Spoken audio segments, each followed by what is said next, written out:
Today is the 16th of August 2025, and after listening to Zachbush today, I felt a thread pull inside me, sort of like a vibration that resonated with something very deep, something that I had sensed but never fully named. So his words about the body, the microbiome, resilience, and the unseen networks that sustain life, and they all echoed in a sort of a place I carry since 1988 that I'm trying to define, like a personal Venn diagram, a place of collapse and survival, of disappearance and slow return.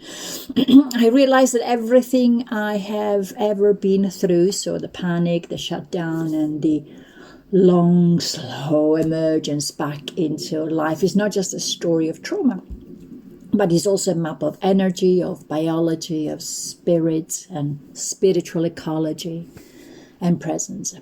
It made me want to revisit the first fracture in the world, the one that began on the 15th of August 1988, and to trace as clearly as I can how the body and the mind responded, and how the system shut down and slowly reassembled itself, how spirit threaded through it all.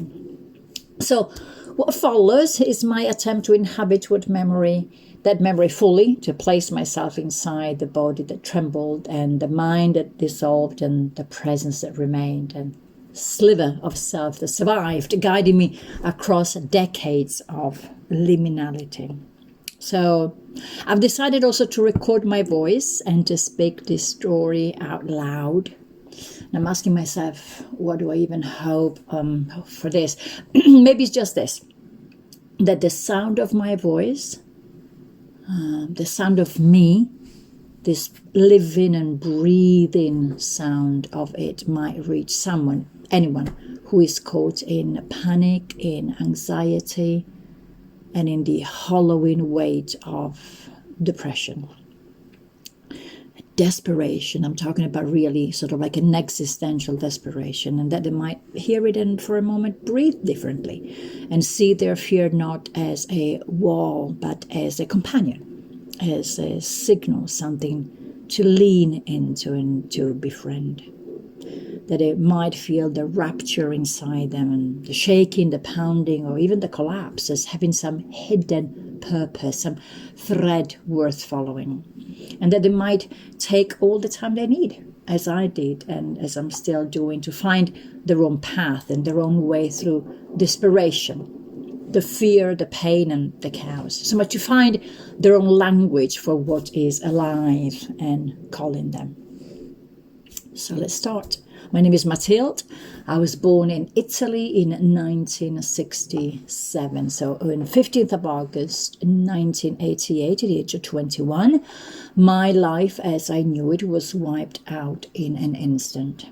And that life was of a young, bright, gorgeous Italian woman, a university student, a traveler, a singer, a dancer, and an actress. I was fearless. I was tenacious. I was tall and thin and beautiful. 15th of August was a Monday in the year of the dragon, and Steve Winwood was playing role with it. And Enzo Ferrari had just died the day before, so this is why maybe my dad looks very sad in my memories.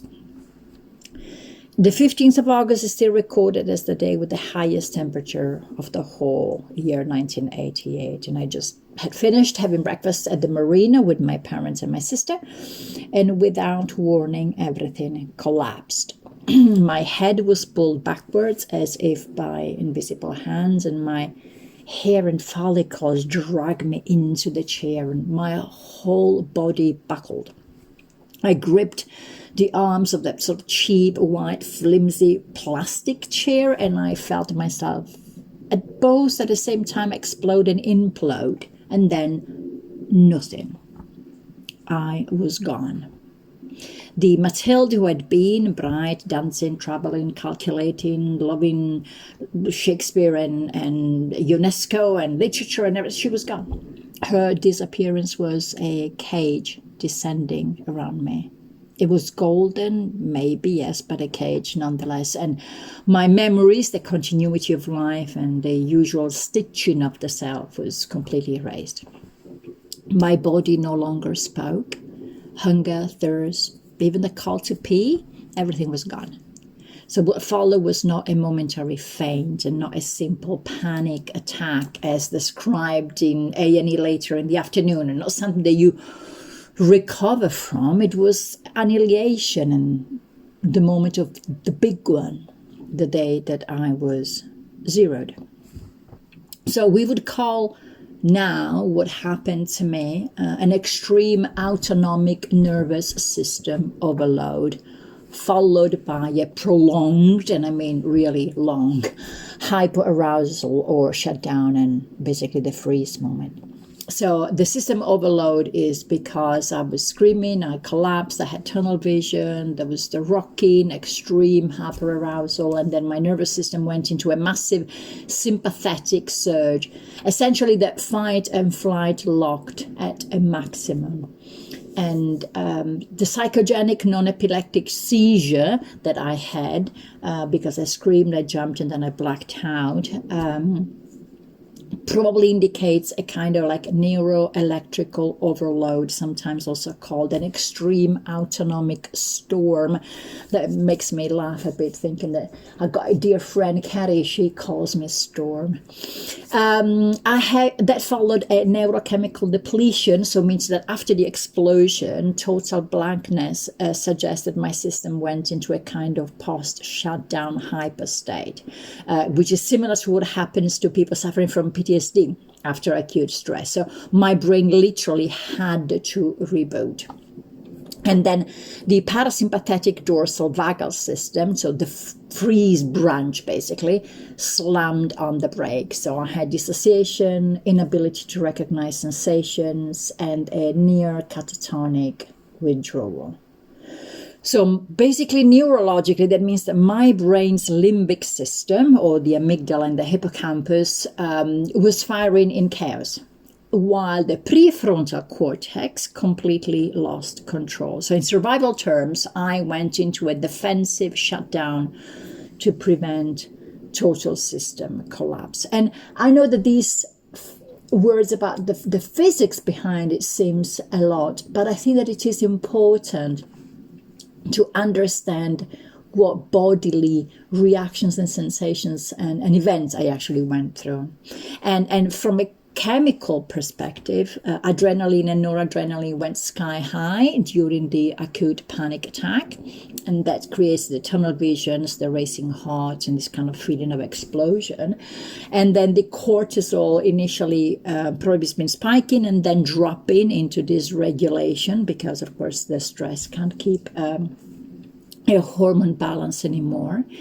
And the neurotransmitters such as serotonin, dopamine, etc. would have been completely disrupted. And I was given, because I needed massive doses of Valium, because my system was on fire. It was trying desperate to calm the neural storm. And this kind of like intense chronic high stress created a hippocampal atrophy, and that explains the memory blanks and the inability then to map and recognize emotions, for example. All the heavy benzodiazepine kept my system artificially quiet, and it was helpful for a time, but also we have to admit that it interfered with the natural neuroplasticity recovery, which means that it kept my brain damp, if that is a word, rather than actually going in through the process of healing. And I went through a phase of rocking back and forth incessantly. I needed wool, even though it was the highest, the period with the highest temperature in the whole year. I needed wool to cover myself in wool and to suck on lemons. And those are primitive regulatory strategies. So my nervous system was grabbing at whatever sensory anchors I needed in order not to disintegrate. So basically, my system was trying to find any way to regulate itself. And I survived because probably my body adapted. So by narrowing my world down from traveling and university and flying and traveling alone and company and friends and dances and parties. I went into one spot under one tree, or one room or one sofa, and then of course afterwards one person as a container. And so I reduced any input that I had to a level that my brain could tolerate. Now, how I survived. I survived because my body forced me into a zero mode. So the rocking back and forth, the zoning out, the hiding in the bedroom, letting others guide me and choose things for me. So those are primitive regulatory behaviors that kept me from tipping further into collapse. The eating lemons, craving warmth, sitting wherever my parents put me, the body was running on sensory anchors. So there was acid, there was warmth, and there was containment. And they were very simple and crude survival tactics, but at the time, of course, they were needed and they worked. Basically, my nervous system chose withdrawal over total breakdown, and it froze me to keep me alive. But from that day, though, my body no longer belonged to me, whatever that me meant at the time. So my blood pressure shot up, my heart thundered. I lived in tunnels with the tunnel vision, tunnel perception, and especially tunnel thought. Everything was reduced, narrowed, and stripped down. And my nervous system seems to fire constantly. So I rocked compulsively, as if movement alone could keep me tethered to life. I craved these lemons, peeled and eaten like fruit, as if my body was begging for something sharp and acidic and cleansing, especially, and fresh. And I had to have this wall against my skin, so heavy jumpers and blankets and textures that anchored me and held me together. I chain smoked because cigarettes became breath and somehow a grounding and a ritual. And I could not be left alone. I did not want to be left alone, not even to go to the toilet. And if I was left, I was certain I would faint, I would collapse, and then, of course, die. So I've learned to stay, to sit, and stay silent. Every single bodily sensation became a threat. Sleep was impossible because closing my eyes meant risking death. So my whole organism was trapped in a biological storm. The zeroing that I'm trying to describe is really profound, because I didn't just lose function, I lost sense making, because nothing really made sense anymore. And it's not just a panic, as the doctor in A&E told me, that is a collapse of the structure of meaning. It's a form of autonomic epilepsy of the soul. You know, there's no brain lesion, of course, but the wiring blew a fuse. And of course, psychologically, I was destroyed. I was also living in a house with 2 alcoholic parents, and that did not help. And I couldn't name emotions, I couldn't name sensations, I couldn't differentiate them. There was no difference for me from a sense of feeling moved by an ad on TV and total desperation. To me, there was the whole only one thing, and everything was, of course, desperation. And everything was undifferentiated fear. So I forgot what living meant. And not in an abstract way, but literally, I had to be told what to do. So people would put me in a chair, and hours later I would still be there, unmoving. And if they gave me coffee, cigarettes, and the TV remote, they would find me in the same spot in the evening. So the ability to act and to move through the world was completely erased. My mind had collapsed under the weight of basically sheer survival.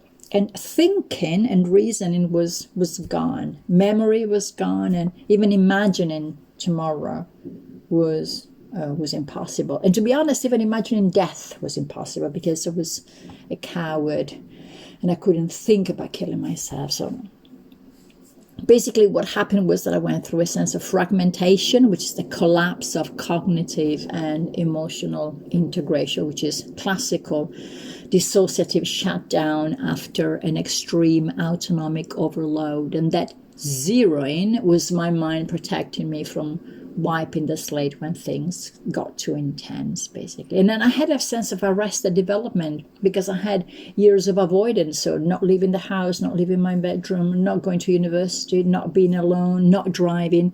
And those were not weaknesses as normally described by the people around me, but they were my system's way of rationing exposure. So I had to learn to live with only as much self as I could safely carry. And of course, there was this intensity of the emotions when they came back. They were raw, they were unfiltered, and they were too big to name.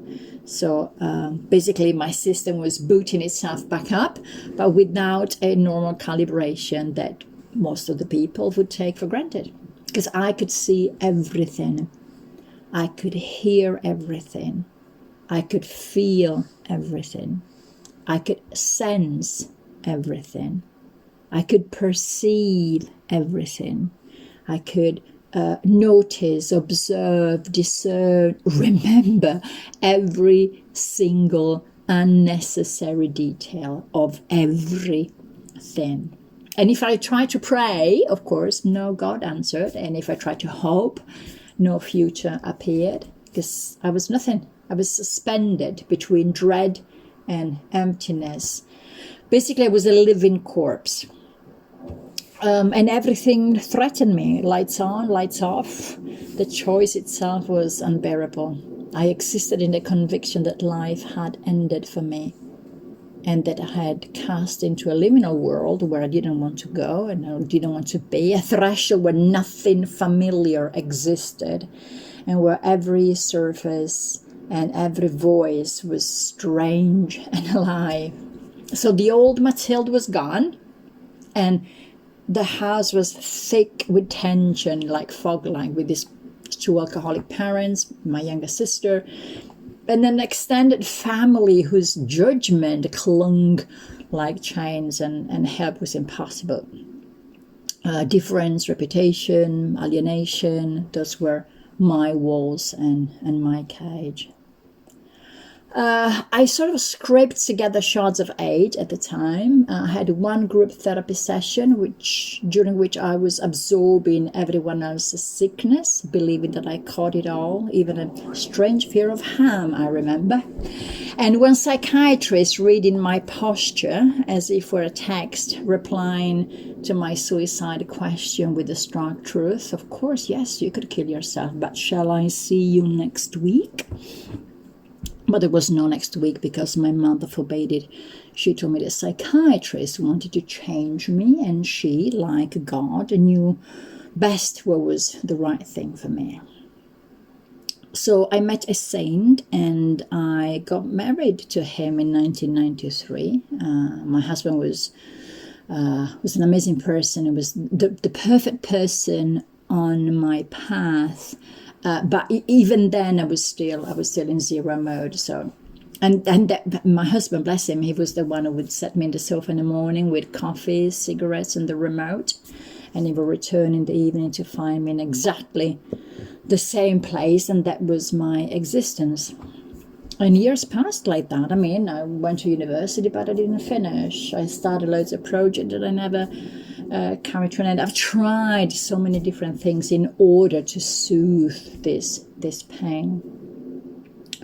And basically, I had a decade of life reduced to almost nothing.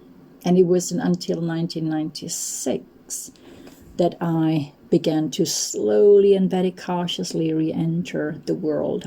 I got into a car, someone else was driving, and that was monumental that evening. Then driving myself would have been unthinkable, but then suddenly and finally in 2004, it became possible. Moving away, unthinkable, of course, until 2008, when then I got a divorce and I moved to the UK. Paid a mortgage in 2013, a miracle. So every step of independence is like scaling a mountain. And if anyone who knows me now knew me, for example, in 2012, I was 45 on paper then, but inside I was only 24, because you have always to take 21 years off. So looking back, I can only try to make sense of it. So my nervous system had collapsed. My body was flooded with cortisol and adrenaline until I could no longer regulate. My neurotransmitters were burnt out. My brain was trying to survive by shutting down unnecessary functions. Memory, imagination, desire, all off. And everything was stripped back to bare survival. And that was, of course, panic disorder, was dissociation, was real depression. But none of these words capture the phenomenological reality of it, because really I was zeroed, and it was death in life, basically. Okay, now change of register, because when years later I discovered animism and shamanism in 1995, and and now again, because I don't know if you can notice this, the 29.5 years of the Saturn cycle return, it was as if I'd finally found a language for what I had lived. So I've been torn apart, annihilated, stripped of all certainties, and somehow, against all odds, I had survived. So what I experienced then in 1988 is very close to what shamanic traditions would call initiation by illness or breakdown.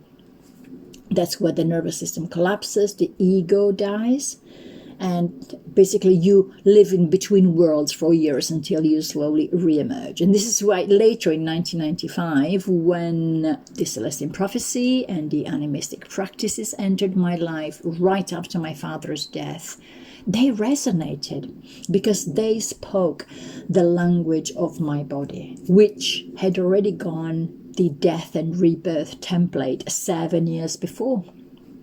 So I had already lived through a shamanic dismemberment, but without any cultural frame to hold it. It was the first language that didn't dismiss me. Like, oh, it's a panic attack, nothing more. But instead he said, yep, you went through death. You were remade. The explosion could be seen like a death and rebirth event.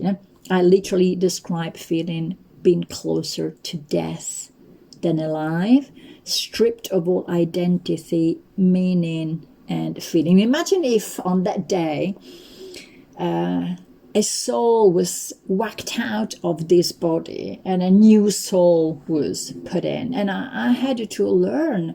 I had to learn everything, how to deal with my body, how to deal with this body, how to deal with the world, because I was a complete different and new person.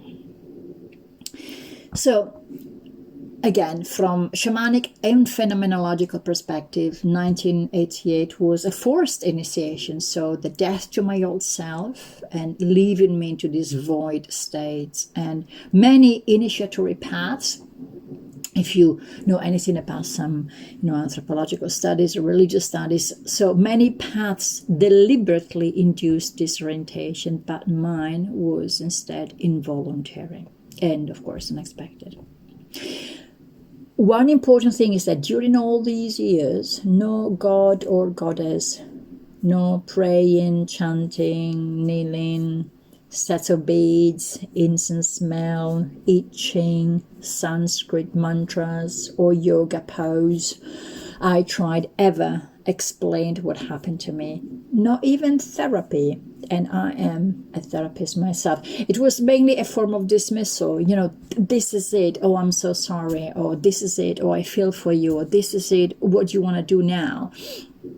But no practice gave me a sense of home back into this world, in my life, and it's especially on this earth. No other practice told me it had to happen this way, or it was death otherwise, honey. So now, decades later, I'm 58, and of course I still feel like 37. because my life was put on pause that day.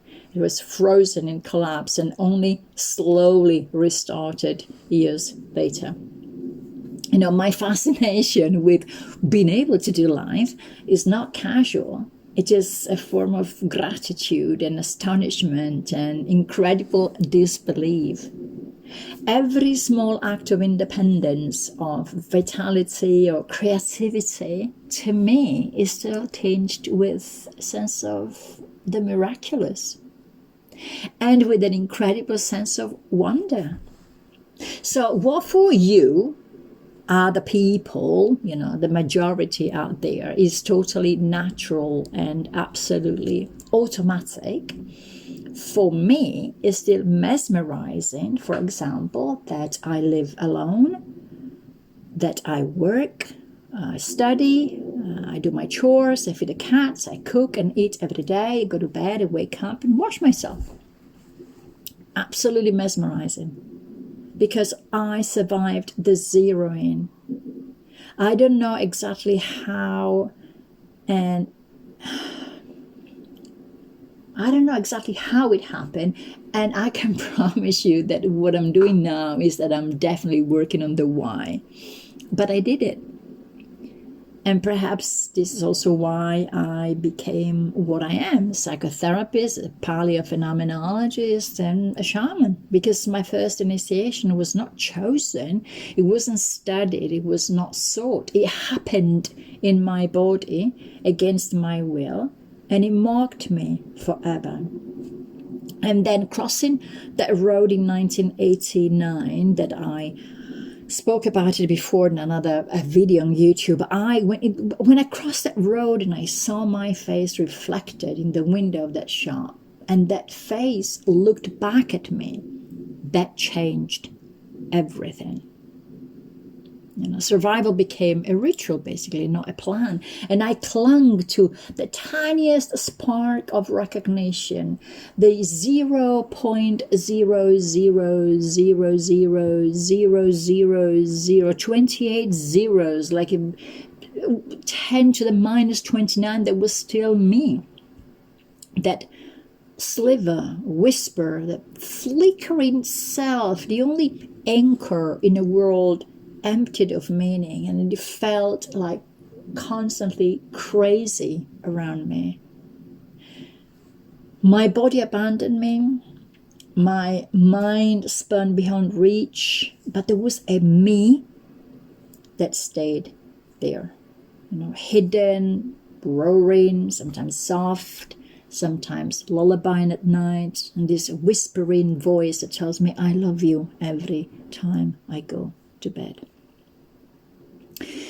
In this threshold, in this liminal space, I think that I've learned my very first and most important shamanic lesson of who I really am, to dwell between, to breathe in the void, and to let presence itself become ritual. So that me held desire, held breath, held being, that me learned to listen to the silence, the body, the tremors and the flickers of energy, the signs, you know, something else, a hidden world was alive beneath the fear. And that me became the witness and the survival and the navigator up the threshold, alive in the in-between, shaping a life from the raw material of collapse and antivacin. And so now I am sitting here in my house with the echo of my own voice talking to you. I've got the classical flicker of a candlelight that is always on, water and incense on my altar in my house. I heard both Nicoletta's and Sarah's voices earlier today, and Sarah knows me from those very, very early years. I have a memory of her sitting on my bed while I'm shivering in panic, while I'm trying to convince her that taking me to a group of charismatic prayers would definitely sort all of my problems and I would definitely be cured saved / you choose the world. And of course, it did not work. Sarah is, I think, one of the few people whom I knew before the event. And she saw me before, and she saw me during, and she saw me after. And Nicoletta, she's the first person I trusted to drive me just around the block. And I remember sitting in her car and falling asleep immediately because I was so exhausted trying to keep it together and everybody happy. And I don't remember the last time I have taken a Valium or even a calm tablet, or maybe a chamomile tea. It's the only thing that I've taken. So now I simply stay and wonder and breathe and just look at life. And I'm mesmerized by the beauty, the sheer beauty of life with a capital L, life itself. The beauty of breath and the elements and fire and stone and, wind and water. I'm just mesmerized by the beauty of life. And I can tell you that this is enough, at least for now. So onwards and upwards, and the usual. Ciao.